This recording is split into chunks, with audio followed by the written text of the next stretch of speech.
Prasun, you talked about asset allocation briefly, and I want to touch a little bit more about that because I think that's a concept which very few of us understand, right? For us, investing is let's go buy XYZ product and we're done. And increasingly, I find even when it comes to mutual funds or any investment, people are tanking themselves up on equity, but not necessarily looking at debt as well.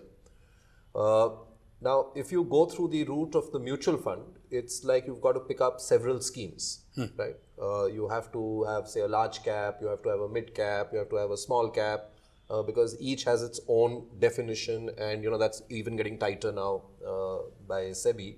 And then you've got to pick some debt funds, ultra short term, income, etc., etc. Right.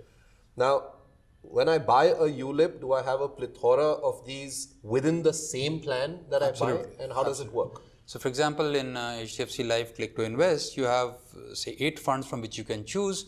So, you have options on, say, diversified equity funds, mid-cap equity fund, a balanced kind of a fund, a fixed income fund, all these put together. You can, depending on your asset allocation, you can choose. And the most important part is that you can move between these funds, and there's a certain amount of free switches allowed, whereby if you want to change your asset allocation at times, it's hassle-free. And with no charges up to a certain limit. So I think it's a great thing. So with one product, I have to choose only one of the funds. You can choose anything. You can make a basket of all the funds. Depending on your asset allocation you may want, I want 80% equity, 15% long-term debt, and 5% short-term debt. Pretty much available.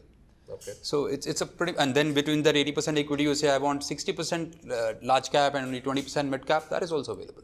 So you can pick and choose your asset allocation within the same plan, and it's hassle-free effectively. One tick and that's it. And you can change that allocation the way you want. There are no implications.